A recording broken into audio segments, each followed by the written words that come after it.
I saw a tropical arts show about, 6 years ago or something like that.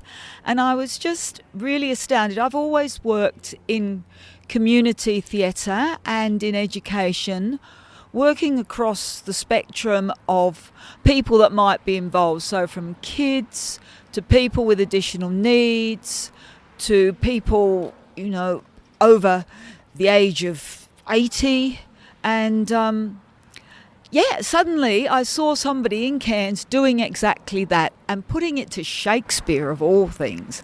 And I was just enthralled, and I just said to myself, I want to work with that. What is your role here with this production of CLEO and Tony? Well, I'm putting some movement together for the show, either as part of a small dance group where I'm not doing all the choreography because we've got some wonderful salsa dancers who dance Cuban 1920s salsa. So it's a case of me slotting things in where they need to go and then inspiring the people that aren't movers to move to the music, but in their own way, with their own flavour and their own interpretation. So not imposing choreography on people, really. And then looking at the play as a whole and seeing where we can put movement sequences in. When you say inspiring people to move, where does that inspiration come from, or how do you find that inspiration? I suppose because I love to move, and I was the fat girl in the ballet class, but my soul was in it. And I've always thought there's so many people, especially in our culture, where moving is not part of the culture.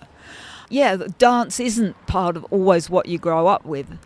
I just feel that, everybody's got a soul that moves, and I've worked with kids in wheelchairs and, as I say, all kinds of situations.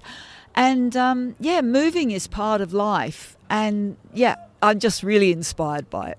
With CLEO and Tony, there's a sort of 1920s, 1930s gangster sort of feel. What have you got in the way? You mentioned before about your salsa dancers and that sort of thing. How have you sort of thought about that as far as where do you think you're going to take it? The speakeasy in which it's set in, it's just wonderful because I love that sense of it was all prohibited and they were doing all this stuff and they were celebrating life after this terrible catastrophe of the First World War. And so really, I think that what I want to put across is that feeling of people didn't care how they danced. There was a dance called the raccoon where people just went mad, preferably in fur coats, but we'll do it in feather boas, I think. But that idea of you just go mad, you just dance your troubles away. And we can accommodate anybody in that.